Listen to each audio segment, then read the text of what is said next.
Et bonjour mon petit poulet. Alors aujourd'hui je voudrais te faire un retour sur une montre que j'ai déjà depuis plus d'un an, donc c'est un bon retour d'expérience. Une montre pas trop chère, plutôt abordable. À l'époque je l'ai payé 180 €. Et là on va parler d'une montre qui ne fait pas partie un petit peu des généralistes Festina, Lotus et autres Michael Kors, Armani, Ecluse, Daniel Wellington, tout ça que des montres, ce qu'on appelle des fashion watch pour pas dire que c'est un petit peu de la qu'on trouve dans n'importe quelle boutique de montres. Hein. Là, ce sont des montres qu'on trouve justement rarement en boutique. Voilà, moi j'en connais une. Et c'est vrai qu'au vu du prix, hein, quand on a envie d'accéder à l'horlogerie, bon, je dis accéder, mais ça n'appartient pas forcément qu'aux débutants, hein, cette marque. Je dirais même au contraire. On pourrait penser qu'elle est sans concurrence, mais dans une prochaine vidéo, on en parlera. Il y a d'autres choix, d'autres alternatives. En tout cas, moi, je vais te parler exclusivement de mon ressenti, de ma montre. Voilà. Puis en attendant, hein, si t'es bien assis, tranquillou, tu vas passer un bon moment. Donc tu t'abonnes, un petit pouce bleu, et c'est parti, petite ambiance.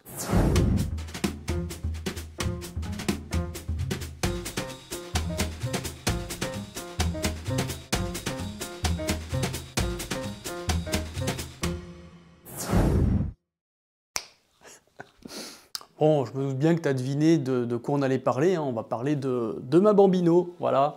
Orient Bambino V2. Alors, on a fait une vidéo avec Jérémy de chez Aurel en boutique, hein, une sélection de Bambino. On expliquait un petit peu toutes les versions qui étaient disponibles, dont la dernière en 38 mm. Moi, je vais te parler de ma version standard, un peu plus historique, hein, qui a un diamètre, curieusement, pour une dress watch de 40,5 mm. C'est plutôt pas courant sur des dress watch, mais je vais t'expliquer au fur et à mesure de la vidéo pourquoi, justement, c'est ma version préférée. Oui. Alors tu vois, ça fait un moment que j'aime les montres, hein, que j'en achète régulièrement. Pas tant que ça, mais bon, bref. Et j'ai franchi le pas enfin, donc c'était il y a un peu plus d'un an. Je me suis penché sur cette Bambino qui avait tous les codes que je n'aimais pas forcément. Et j'étais agréablement surpris, et ça fait partie aujourd'hui de mes montres préférées. Je vais te faire rapidement un récap de ce qu'est Orient.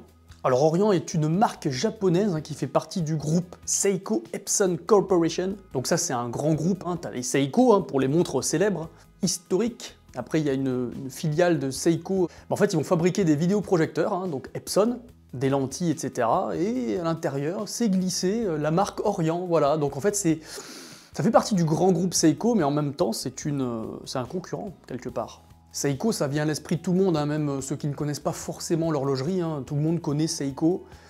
Et pourquoi hein, Seiko? Parce que ça a résonné hein, en 1969, hein, parce que c'est eux qui ont créé la première montre bracelet à quartz, et oui, la Seiko Quartz Astron 35 SQ. Et là, ça fait du mal dans l'industrie hein, horlogère. Même si les montres mécaniques reviennent en force, hein, aujourd'hui hein, c'est toujours très présent. Hein. D'ailleurs moi-même je possède pas mal de montres quartz. C'est plutôt solide, c'est fiable, et puis c'est beaucoup plus bon marché. Même si ça fait pas forcément rêver hein, en termes d'horlogerie pure. Alors ce qu'il en est de la marque Orient, alors la marque commercialise principalement des montres automatiques, même si elle propose également certains modèles à quartz. Alors là on va s'intéresser aujourd'hui donc aux Bambino, elles sont toutes automatiques. Alors il faut savoir que ce modèle Bambino existe en plusieurs générations, et chacune propose plusieurs versions, dont chaque version est disponible en plusieurs couleurs. Vous allez trouver la V1, la V2, là c'est celle dont je vais vous parler, la V3, la V4, la Small Second, la cœur battant, et puis la dernière version 38 mm. Moi j'ai craqué littéralement pour la version donc cadran crème, aiguille bleuie, et puis les index appliqués en chiffres romains. Alors faut savoir qu'à la base, je déteste ce truc de... Enfin, ces index chiffres romains, ou alors s'il y en a peut-être un ou deux, à 12 heures, à 6 heures, voilà, on s'arrête là, et puis le reste, chiffres arabes, ou alors des index appliqués sans chiffres, sans rien, quoi, en bâtonnet, en fasté, etc. Esthétiquement, c'est ce que je préfère, moi ça me faisait penser à des vieilles pendules de gare ou de chez mamie, quoi. Bah figurez-vous que j'aime de plus en plus ce style. Ça permet de contraster avec des montres un peu plus modernes. Enfin, au look un peu plus moderne, parce qu'il n'en reste pas moins que cette Bambino est une montre moderne. Donc comme je disais, la version 2 utilise des index d'heures en chiffres romains, sauf l'index de 3 heures qui est remplacé par la fenêtre de date. D'ailleurs tu me diras si t'es vraiment team date ou no date. Moi j'aime bien la date.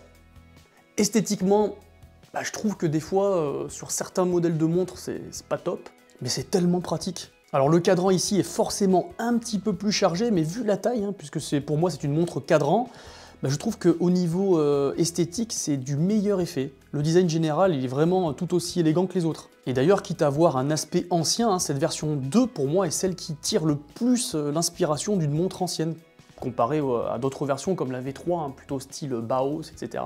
Là, vraiment, on est sur de l'ancien, hein, de la pendule, quoi. Alors, vous voyez, j'ai un poignet de 17,5 cm, on voit que la montre, elle cadre parfaitement. Malgré ce verre minéral bombé, on a l'impression que la montre est plate. Et comment ils ont fait, hein, Orient, pour mettre un mouvement automatique, complication de date, dans un boîtier aussi fin? Sans compter le verre bombé, hein, parce que si on mettait un verre plat, je vous assure, vraiment, la montre, elle est plate. Mais je trouve que ce côté verre bombé a quand même ses avantages, hein, notamment sur la déformation légère qu'on peut retrouver sur les bords du cadran. Et puis avec les index appliqués, malgré les 40,5 mm de cadran, hein, ce qui est quand même assez gros, je trouve que la montre est parfaitement remplie. Il n'y a pas une sensation de vide sur la montre qui pourrait paraître disgracieux. Au contraire, tout est à sa place. C'est pour ça que certainement cette montre fait partie de mes préférées. On a tellement l'impression d'en avoir pour son argent que le plaisir en est décuplé quelque part. Alors même si le diamètre de la montre est un petit peu plus gros que la moyenne, hein, pour les dress watch, son design et sa forme lui permettent de rester très discrète tout en étant présente. C'est ce que j'appelle les montres cadran. Elle peut s'adapter à tous les poignets, même dans cette version, même aux petits poignets, il n'y a aucun souci, vraiment, faut aller l'essayer. Voilà, ce qui n'est pas évident puisque le mode de distribution il est un petit peu particulier. C'est quasiment que de l'internet, voilà, e-shop. Le seul endroit que je connais c'est chez Aurel à Bordeaux. Une des rares boutiques à proposer autant de Bambino, je sais qu'il y en a d'autres ailleurs, mais bon, tu me diras si tu en connais d'autres. C'est pas mal de faire la pub auprès des copains, mais voilà. Alors les aiguilles sont plutôt simples, hein, sur ce modèle, elles ressortent bien du cadre en crème, hein, puisque c'est des aiguilles bleuies, hein, que ce soit pour les aiguilles des heures, minutes ou la trotteuse. J'adore le bracelet, hein, de type croco, avec son petit ardillon, elle est siglée, on trouve 2 passants, il y a une impression type croco du plus bel effet, avec un aspect brillant aussi qui fait un petit peu, bon, croco, ça fait quand même un peu faux croco, hein, quelque part, hein, mais bon, c'est, je trouve que ça va bien avec le style de la montre. Après, il est toujours possible de changer de bracelet, hein, c'est vraiment pas, ça sera pas pénible à changer. Le seul truc, va falloir trouver, hein, parce qu'il y a moins de choix, hein, forcément, puisque la largeur du bracelet, c'est du 21 mm. On trouve plus facilement du 20, mais dans une bonne boutique, on peut trouver son bonheur, croyez-moi. Pour ma part, j'ai pas eu besoin, je ne ressens toujours pas le besoin de changer de bracelet. Pour moi, l'association est parfaite. Après, c'est de l'esthétique. Mes goûts perso. Alors, un autre aspect moderne, hein, de la montre, hein, c'est... Enfin, je dis un autre aspect moderne parce que ça fait une montre ancienne qui a un petit peu de modernité. C'est le fait qu'il y ait écrit water résistante, hein, dans une petite écriture comme ça, très sympathique. On ne précise pas ici, en fait, l'étanchéité de la montre. Hein, on dit juste qu'elle résiste à l'eau, c'est-à-dire que vous pouvez vous laver les mains avec, elle peut recevoir quelques gouttes, s'il pleut un petit peu, voilà, ça passe. Mais on va éviter, hein, pour moi c'est du 3 ATM, qui veut dire 3 atmosphères. Ça veut dire que la montre est étanche, mais on va pas pouvoir se baigner avec. Voilà, Orient ne fait pas que des Bambino, hein, faut savoir, ils font aussi des montres de plongée très sympas. Rapport qualité-prix hyper insolent également. J'ai pas encore franchi le pas, ça m'intéresse pas forcément, les montres de plongée de chez Orient. Je préfère économiser et m'acheter une montre de plongée avec des specs un petit peu plus intéressantes. Même si niveau rapport qualité-prix, la Mako 3, c'est imbattable. Voilà, en termes de précision, la montre, hein, elle n'est pas réputée pour être la plus précise possible, hein, mais il y a des très bonnes surprises. Hein. Il y en a qui estiment la précision entre plus 2 et plus 5 secondes. C'est quand même exceptionnel, voire mieux pour certains. Là, c'est vraiment bonne pioche, vraiment totale. Moi, je suis à plus 8 secondes par jour. Bon, ce ne sont pas des mouvements qui ont été étudiés pour une précision redoutable, mais plus pour une belle robustesse. Après, on m'a demandé aussi, au bout d'un an, si j'avais pas eu de soucis au niveau du verre, des petits pets, des rayures, rien du tout. Et pourtant, c'est une montre que je mets assez souvent, et j'ai mis quelques coups, j'avoue. Et pour l'instant, c'est nickel. Pourvu que ça dure. J'espère que tu as bien aimé ce petit retour d'expérience sur une montre que j'aime beaucoup, qui fait partie du trio que je mets le plus en montre automatique, parce que je mets aussi quelques quartz des fois. J'ai des affects particuliers sur des montres qui ne sont pas forcément hors de prix, mais c'est comme ça se commande pas. Donc cette petite présentation et ce retour d'expérience est un petit peu une introduction à une prochaine vidéo qu'on va faire avec Corentin. Donc le prochain versus qui va arriver. D'ailleurs, une marque nous a prêté une montre. On va pouvoir mettre directement en comparaison avec l'Orient Bambino. En attendant, tu prends soin de toi, hein. À très bientôt.